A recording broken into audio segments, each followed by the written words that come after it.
is what you're made of. You are perfect and pure, even if you're not sure. It's what you're made of. L-O-V-E, love. All right. I believe I'm in the right place at the right time with the right people doing the right thing. I believe this is a group of power. I believe that. I believe this is a group of people who are manifesting their highest good from that Christ light within them. I believe it's people who are willing to let go of their preconceived notions of who they are and allow it to be revealed to them, their divine self, their holiness, and their innate power, their innate wisdom, their innate goodness, which is part of Unity's principles, is that there's only one power, there's only one presence. And since we're part of that, we are also inherently good. We are inherently whatever that power is, whatever that which we call God. If we are from that, then that's what we are too. And so then we can use what it says in this song to put our thought process into action. What we believe in our hearts become manifest for us. That's an ancient wisdom. But we have to put it into practice. That's why today's lesson is living in principle. The fourth principle of unity is prayer. So I could believe a lot of things. I could believe a lot of things that aren't true. I could believe I could make things up. And I might manifest that for myself. But in prayer, which is creative thinking, it's the most highly accelerated form of mind action. I put into action what is true in the universe in alignment with spiritual principles, in alignment with universal truth.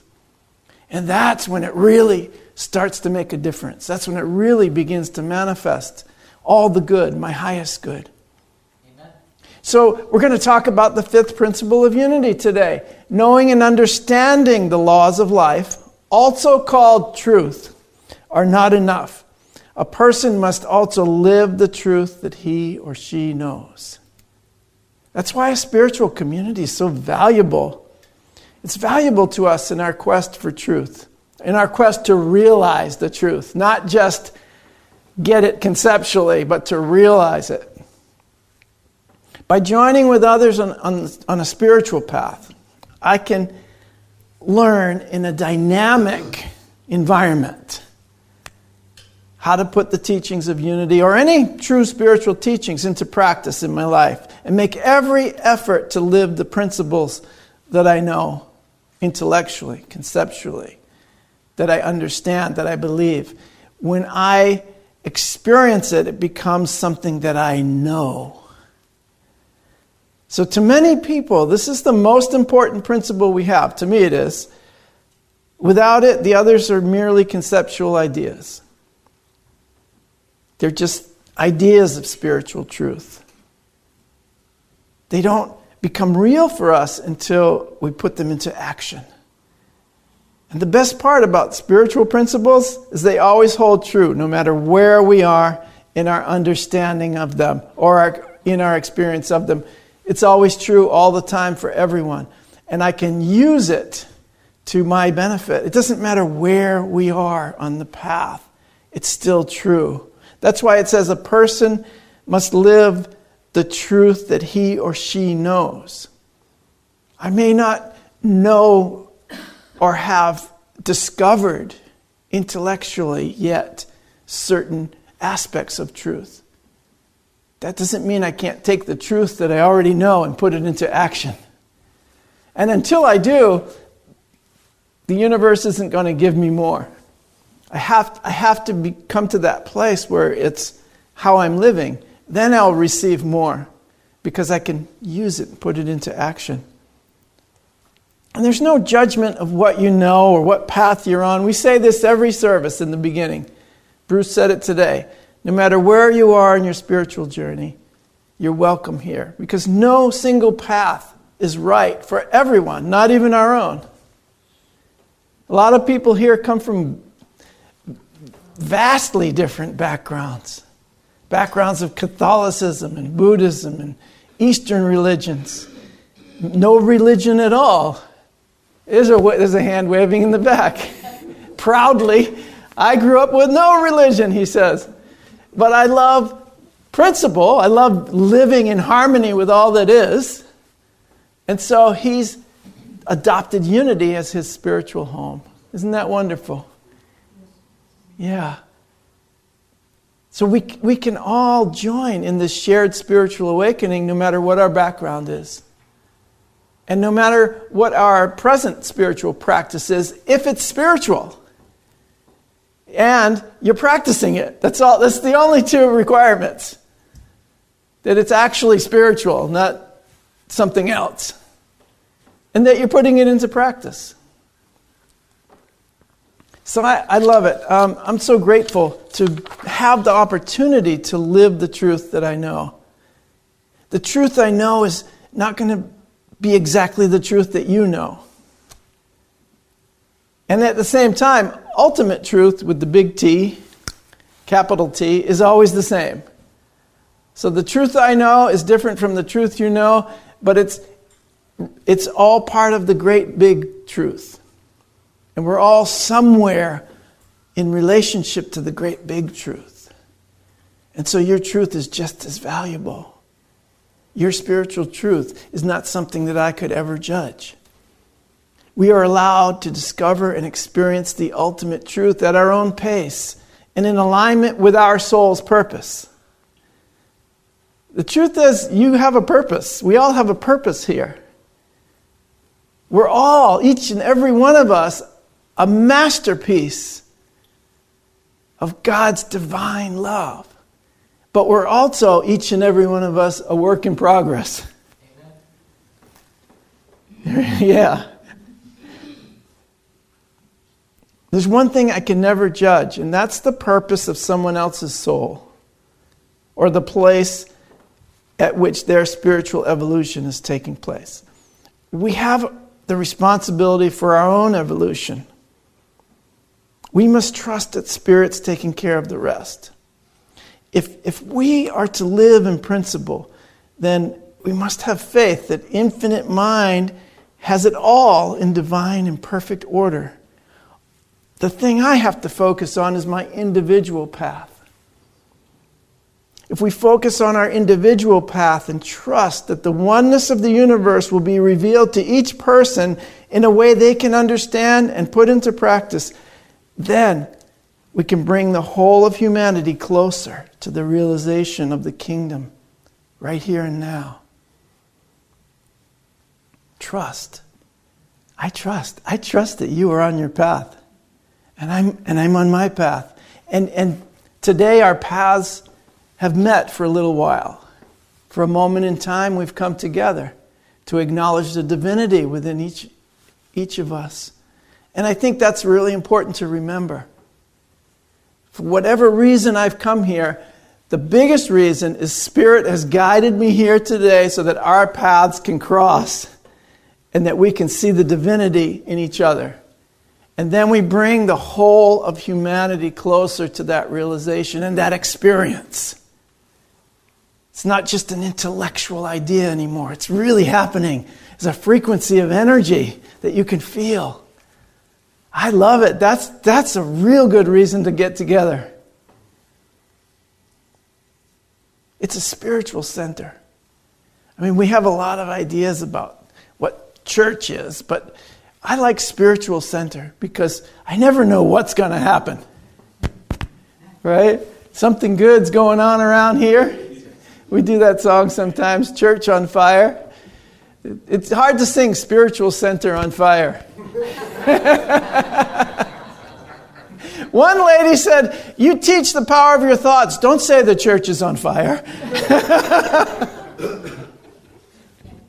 It's not that kind of fire, I told her. We're on spiritual fire. But remember, when we pursue a spiritual path, we're giving others permission to do the same. When we teach love and only love, we're giving others permission to do the same. When we speak our truth, show up as the Christ, are kind, considerate, generous, loving to others, we are giving other people permission to do the same. Don't give people permission to hate. Don't give people permission to judge. Don't give people permission to be anything less than a perfect child of God that they are. See the light in them and act as if that's all that you see.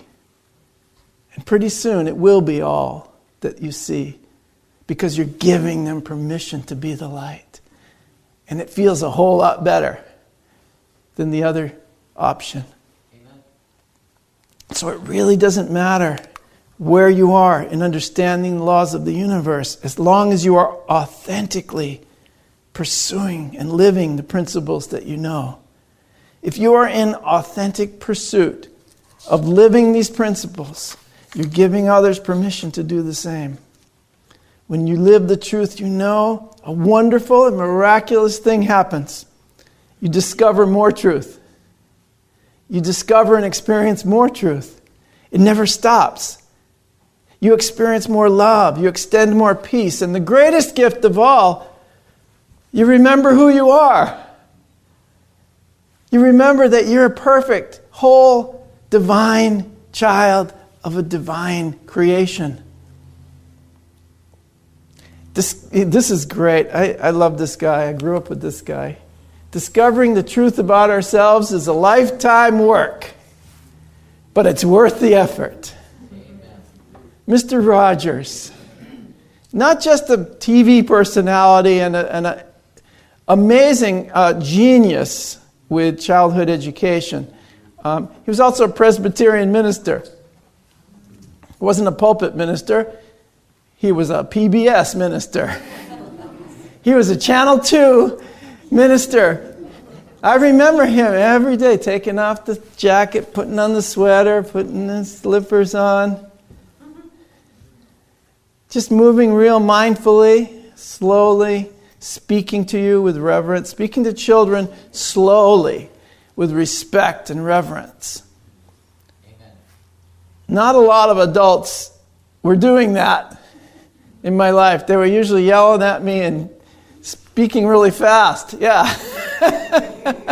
And don't do this and don't do that. But he actually he's a very spiritual person. And discovering the truth about yourself, he said, is a lifetime's work. It never ends. You're a work in progress. You're a masterpiece and a work in progress simultaneously. So, Yeshua, the one you call Jesus, he said the same thing. He said that you will know the truth, and the truth will make you free. You shall know the truth, and the truth will make you free. He also said, I am the way, the truth, and the life. Now what he was saying here is, I'm living the truth that I know. Not just, I'm the way and you're not. It wasn't meant that way. It was, I'm living the truth that I know. I was told this truth that I'm a child of God, so I'm going to be the son of God, because that's what they told me I am. So that's what I'm experiencing I am. That's the truth that I know, so I'm going to live that way. And you can do it too. I'm demonstrating the way, the truth, and the life. It's not the only way, it's not the only truth, it's not the only life. But then again, it is. You see the human paradox?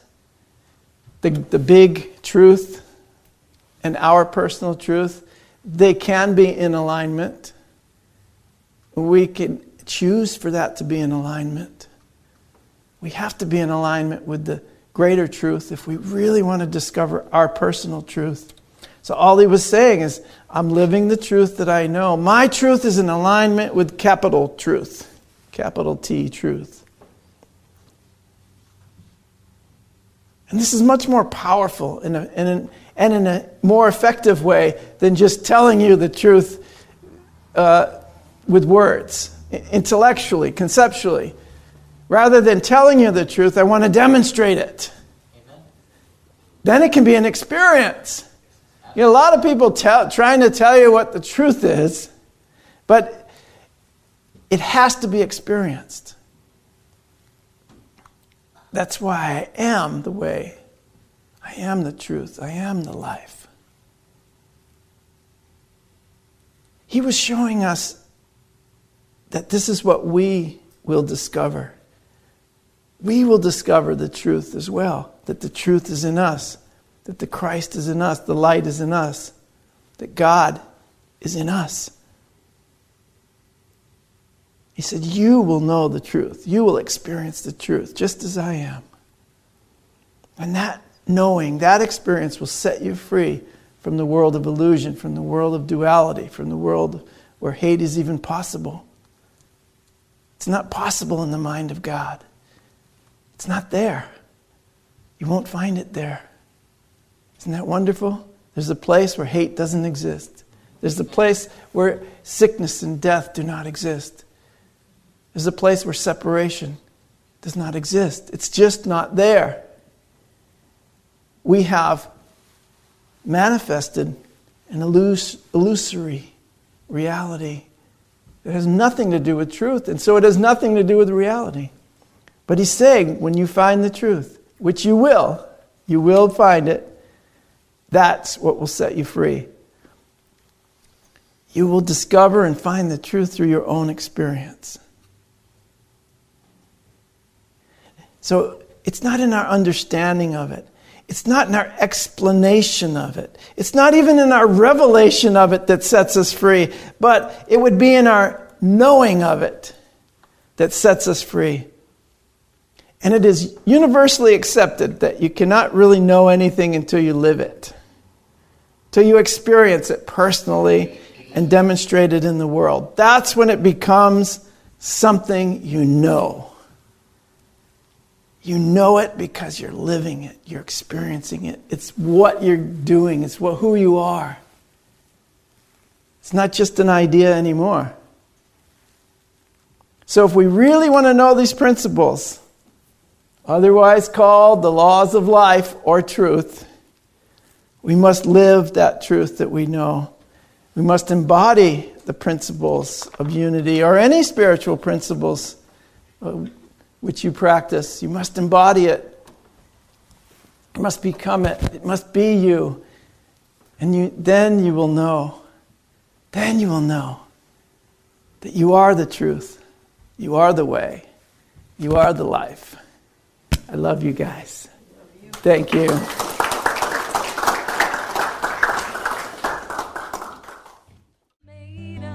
You have been watching the message from our Sunday celebration service here at Unity on Cape Cod, providing a positive path for spiritual living.